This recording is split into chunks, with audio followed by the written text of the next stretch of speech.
Abram a palavra de Deus no livro de Joel. O livro de Joel fica no Antigo Testamento. Essa palavra foi dita no ano de 841 a.C. Entre esse período de 41 até 35 a.C. Joel significa Jeová é Deus. O período em que Joel profetizou, o rei de Israel era Joás, menino. E por ele ser menino menor, o trono e o governo era regido por Atália, uma mulher má. E Israel estava em muitas dificuldades. Fiquem sentados e ouçam a palavra de Deus. O que ficou da lagarta, capítulo 1, versículo 4. Comeu o gafanhoto. Comeu o gafanhoto. E o que ficou do gafanhoto, comeu a locusta. E o que ficou da locusta, comeu o pulgão. Despertai, ébrios, e chorai, gemei, todos os que bebeis vinho, por causa do mosto, porque tirado é da vossa boca. Porque uma nação subiu sobre a minha terra poderosa e sem número. Seus dentes são dentes de leão e tem queixadas de um leão velho. Fez da minha vide uma assolação e tirou a casca da minha figueira e despiu-a toda. E a lançou por terra e os seus sarmentos se embranqueceram. Que o Espírito de Deus digne-se abençoar a leitura da sua santa e bendita palavra. Todos digam amém. Amém. Quem já morou no campo e quem trabalhou no campo, quem já viveu da agricultura, sabe o que isso representa. O que representa a invasão de uma peste sobre a plantação, e os frutos todos são frustrados. A palavra de Deus fala de um tempo em que Israel viveu isso. Passou um inseto e comeu a folha. E o que sobrou da folha, um inseto maior passou e comeu os frutos. Ou vice-versa, os frutos antes das folhas. O que sobrou dos frutos e das folhas, outros insetos passaram e comeram os galhos. E o que os insetos deixaram dos galhos, dos frutos e das folhas, passa um inseto destruidor maior e come a raiz.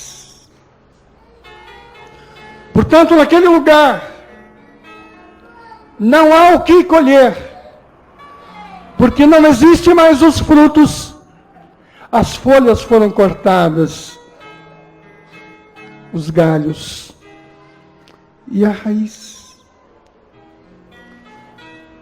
E exatamente o que aconteceu com aquele povo foi um período terrível de fome. A verdadeira fome zero. A Bíblia fala muito desses períodos. Mas esse particularmente fora muito terrível. Porque nada deixou. Os insetos levaram tudo. Tudo. Tudo. No campo acontece isso. Na cidade também acontece isso. E não são locustas, gafanhotos, não são insetos, mas muitas vezes são homens que roubam a nossa prosperidade, que às vezes juntamos com tanta dignidade, com tanto esforço, com tanto esmero, e alguém vem e toma.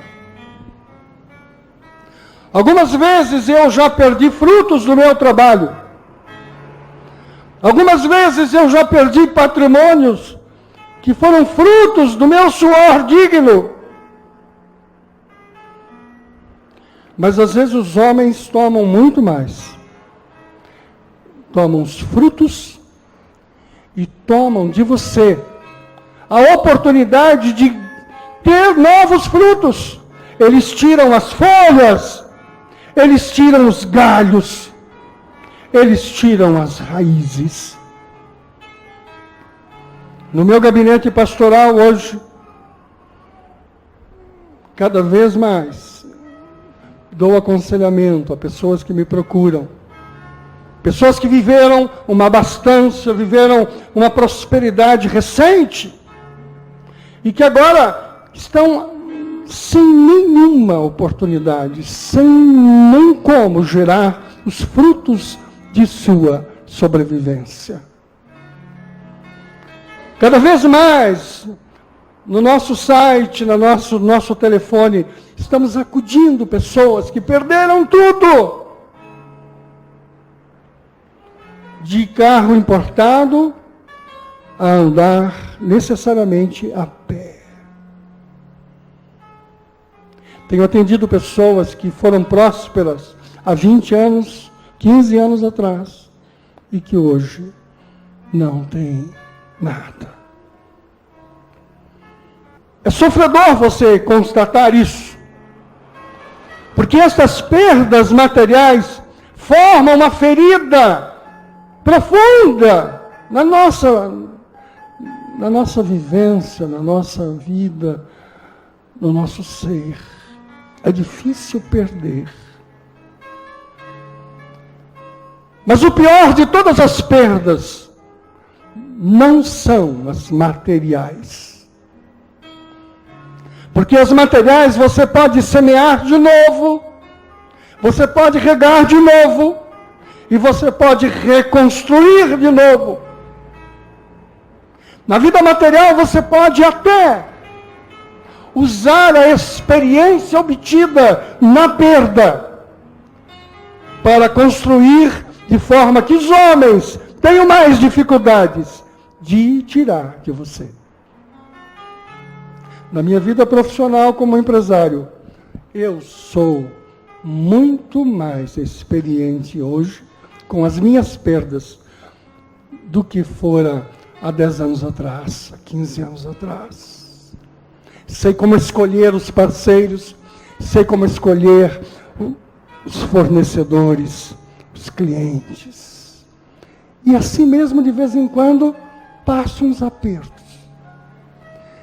A experiência vivida por essas grandes perdas ainda me escapa alguns detalhes e me vejo em dificuldades, aprendendo a cada dia aprendendo. Mas a pior de todas as destruições é a destruição espiritual. E foi essa que aconteceu no livro de Joel. Alguns versículos depois, no versículo 8, há uma palavra que diz: lamenta a virgem que está cingida de saco pelo marido da sua mocidade. Naquela época, quando a mulher perdia o seu marido, ela vestia-se de saco e ela entrava num estado de autocomiseração, e todos sabiam, ela havia perdido o marido, e era isso muito lamentável. A interpretação espiritual deste versículo é de que Israel não havia perdido o marido, o esposo, mas aquela nação havia perdido o noivo. Nós dizemos sempre que a igreja é a noiva e que o Senhor é o noivo e que nós nos ataviamos e nos preparamos para Ele. O sentido espiritual disso é: Israel havia se afastado de Deus. Ela estava entristecida porque havia perdido o marido. E aquilo trouxe sobre Israel uma fome terrível, um estado de desespero muito grande. O versículo 9 diz que foi cortados os manjares da casa do Senhor e os sacerdotes se entristeceram. Quando o povo se afasta de Deus, até a igreja entristece. Os sacerdotes entristeceram. E a casa de Deus já não tinha o mesmo vigor e a mesma alegria. A palavra ainda diz, o versículo 10 diz, terra triste, fome. Versículo 12 diz isso também. Versículo 13 diz, as ofertas secaram na casa do Senhor. Até isso, na casa do Senhor, faltou. Eu respeito a ciência de Deus. Toda a evolução da ciência, da tecnologia, tem a direção de Deus. Mas esse mundo aqui não é só material. Ele também é espiritual. E muitas vezes, nossa vida começa a perder os frutos. Você não produz mais. Você é capaz, você é inteligente, você tem sabedoria, tem disposição para trabalhar, tem motivação até para trabalhar. Trabalha todo o tempo, dia e noite, anos a fio. E os frutos não aparecem. Trabalho sem fruto. Queridos, olhe para que a sua vida não seja assim. Porque o Senhor tem nos ensinado que do nosso trabalho viria o fruto e nós comeríamos do fruto do nosso trabalho. Todo trabalho digno e honrado gera prosperidade. Toda vez que você semeia uma semente digna, honrada, honesta, Deus te faz prosperar. Olha para a tua vida e conte os frutos. Você tem trabalhado este ano, já colheu este ano. Você trabalhou o ano passado, já colheu os frutos do ano passado. Você trabalhou nos últimos 10 anos. Você tem colhido os frutos desses 10 anos? Sim ou não? Tenha coragem de dizer sim. Tenha coragem de dizer não. Porque se você não tem colhido os frutos, essa mensagem é para o seu coração. Alguns não colheram os frutos, mas estão motivados. Olhando para a sua plantação, ela está verde. Ela tem folhas ainda. Eu diria que ela tem flores ainda. No mundo espiritual, isso significa que, embora não tenhamos fruto nenhum, nós estamos em pé, trabalhando, motivados. Há uma beleza que nos encerra. Há um aspecto que toma toda a nossa vida, nosso trabalho, nossos projetos. Não temos fruto, mas toda árvore que está verde, ela pode trazer frutos, flores e frutos. Você não morreu, você só não tem frutos. Mas a qualquer momento podem vir os frutos. Existem momentos da nossa vida que estamos assim, esperando os frutos chegarem. Quando você está assim, não desespere, porque o fruto chegará a seu tempo. Eu gosto muito de uma flor chamada jasmim. E ela não aparece o ano inteiro. ela desaparece e depois volta e traz a sua essência no seu tempo. Às vezes o fruto da tua vida está por chegar e você pode esperar, você pode ter paciência e ele chegará. A tua vida espiritual já não tem mais folhas nem frutos. Os galhos estão sendo comidos. A raiz está sendo comida. Isso no mundo espiritual significa que você está sendo destruído. Enquanto você tiver folhas, você pode ter flores e frutos. Enquanto você tiver lá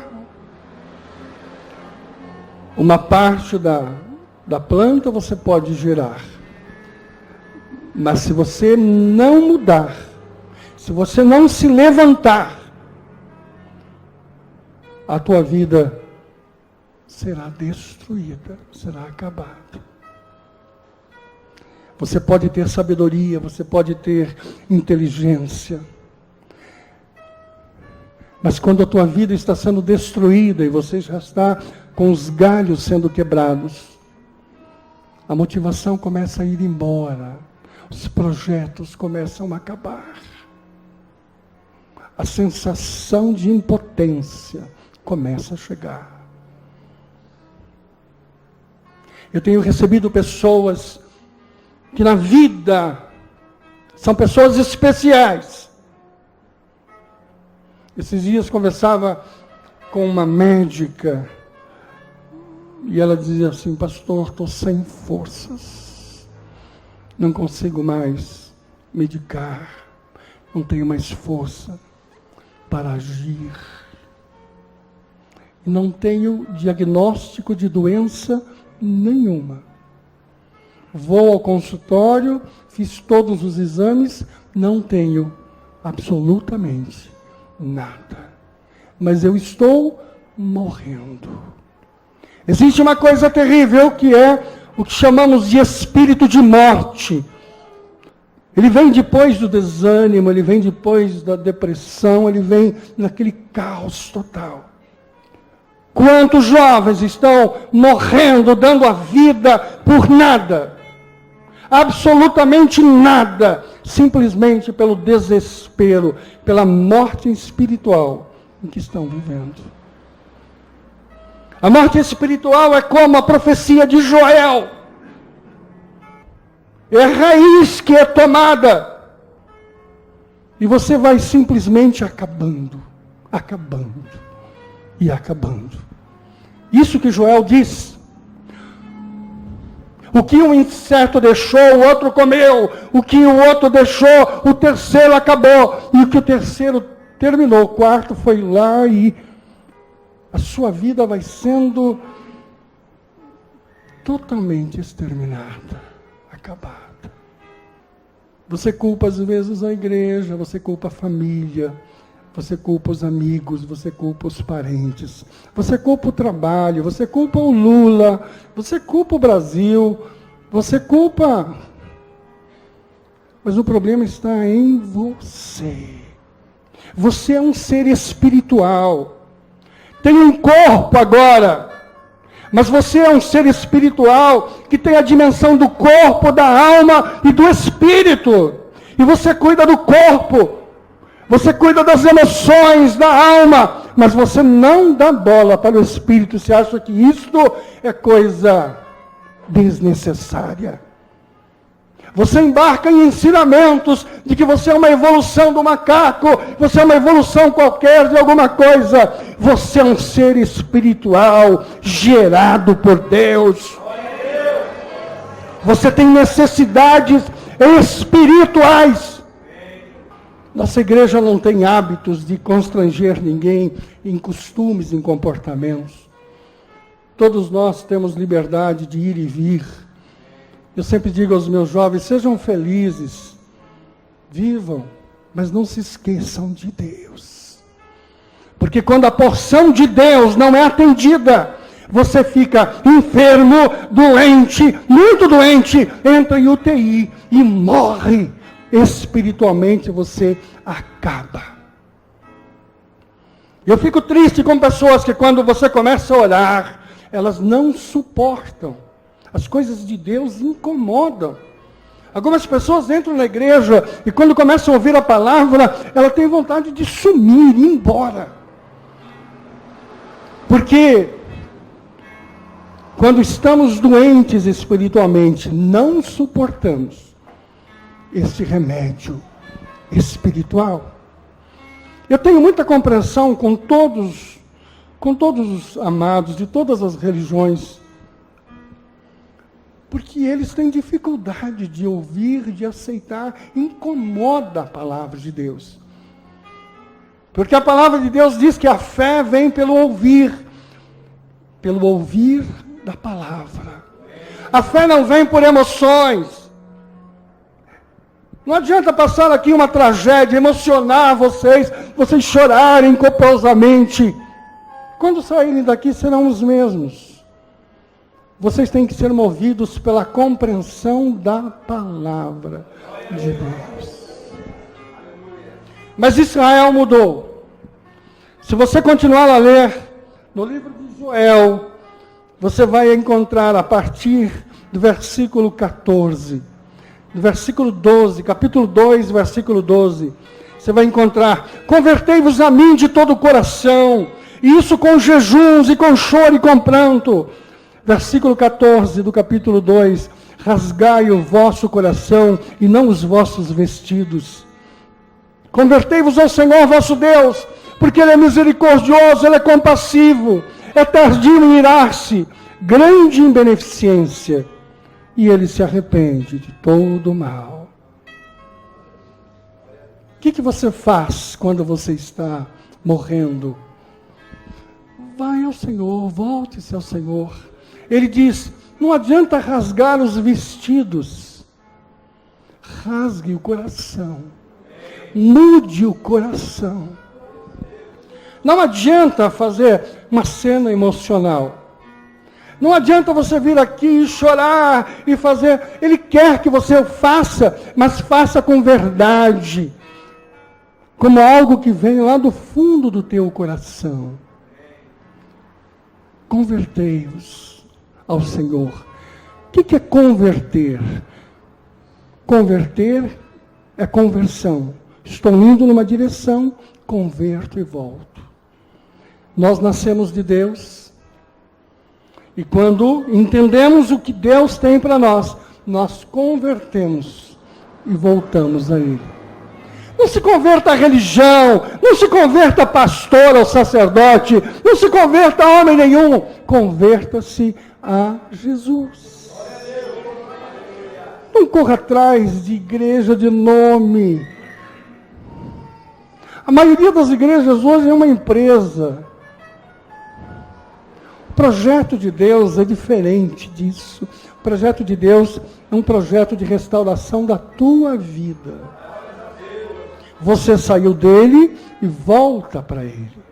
Nós dizemos que saímos da terra e para a terra voltaremos. Saímos de Deus e para ele voltaremos. Para isso precisa haver conversão. Joel conta que a sorte deles mudou. Se você ler ainda no livro de Joel, no versículo 28, você diz: e há de ser que depois derramarei o meu Espírito Santo sobre toda a carne. Os vossos filhos e as vossas filhas profetizarão. Os vossos velhos terão sonhos. Os vossos jovens terão visões. Versículo 32.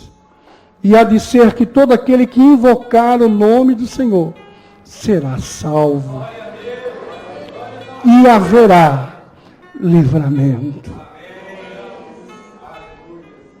Embora Joel mostre o gafanhoto comendo tudo, a locusta comendo o resto, o pulgão comendo a raiz, a destruição, ele diz: arrependei-vos, porque no futuro os jovens profetizarão, os velhos terão sonhos.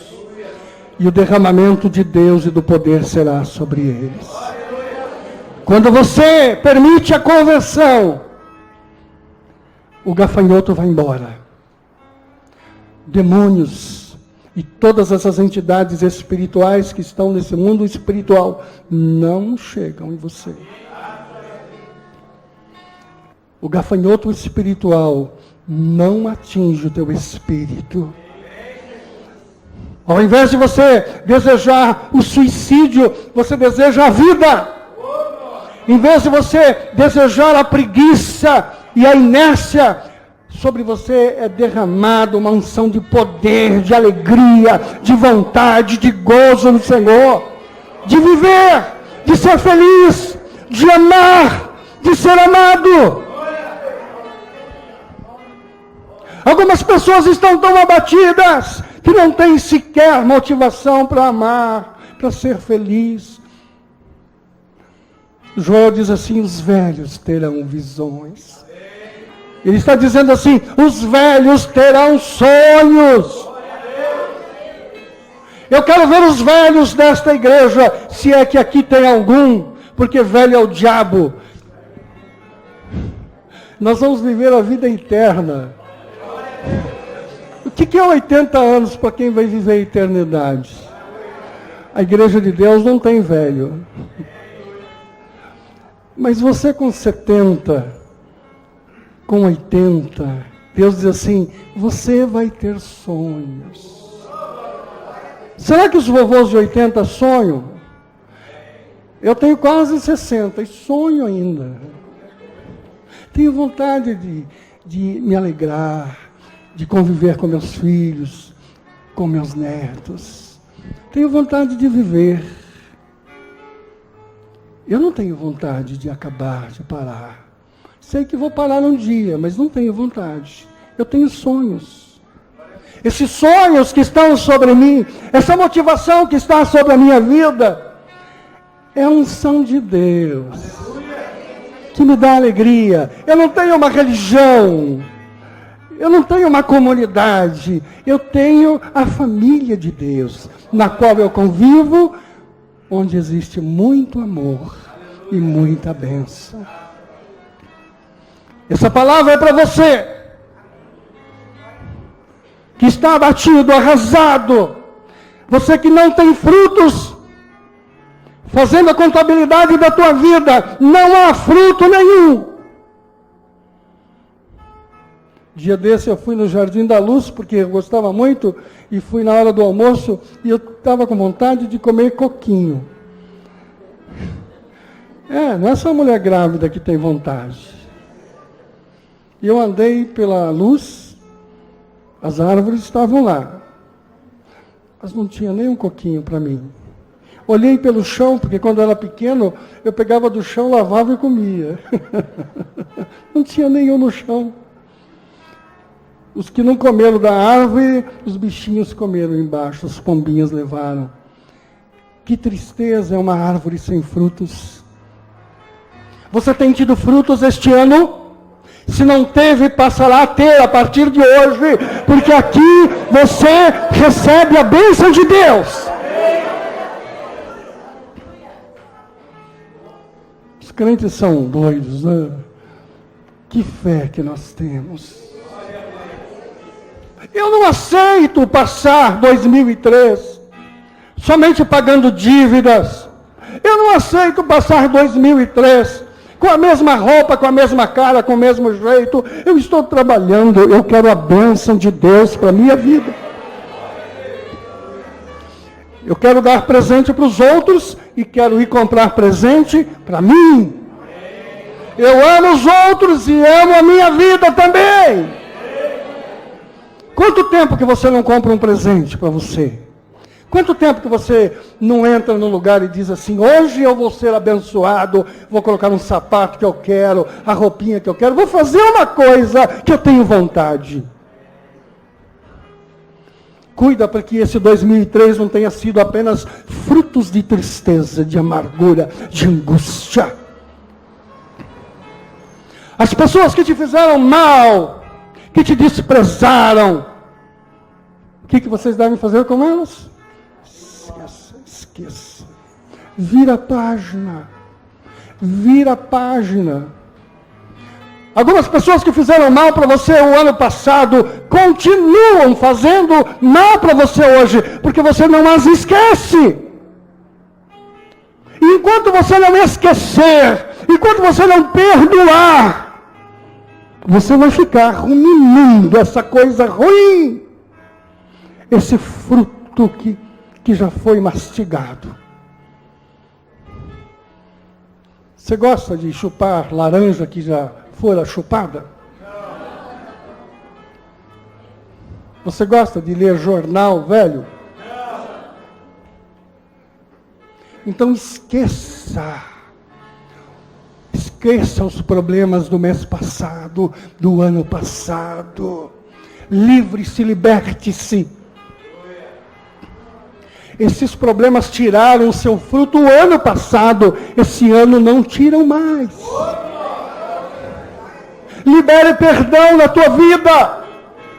Converta-se, se arrependa. Diga a Deus, ó Deus, eu abro meu coração a Ti, Senhor. E faço converter a minha direção. Ninguém ponha mais a mão sobre a tua vida. Agora é tempo de você profetizar. Agora é tempo de você se alegrar. Agora é tempo de você sonhar. Diga assim, eu quero sonhos. Eu quero frutos. Muito pouco fruto aqui. Diga, eu quero frutos.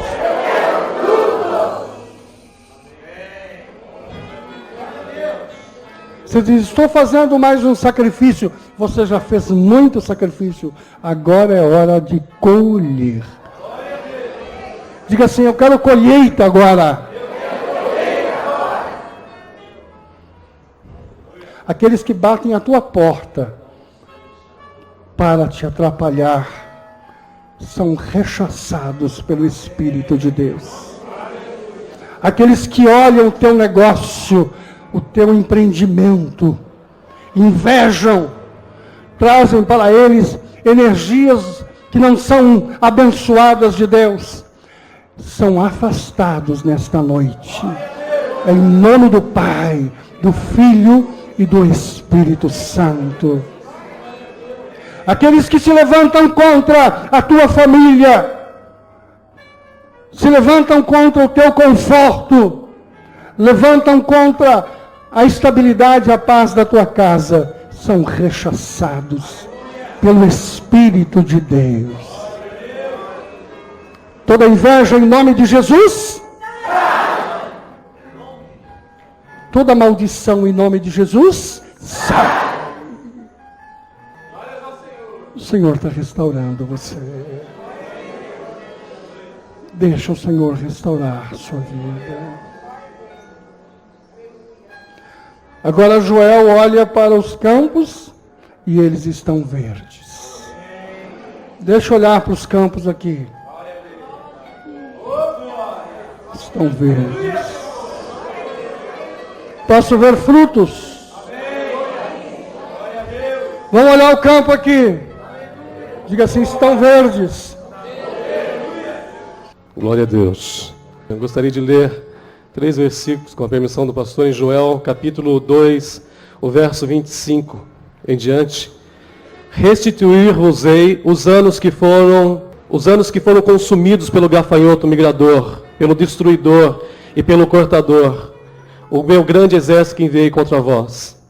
Comereis abundantemente e vos fartareis, e louvareis o nome do Senhor, vosso Deus, que se ouve maravilhosamente convosco, e o meu povo jamais será envergonhado. Saberei que eu estou no meio de Israel, e que eu sou o Senhor, vosso Deus, e não há outro, e o meu povo jamais será envergonhado. Amém, querido? Você pode dizer para o teu irmão, você nunca mais vai ser envergonhado no nome de Jesus.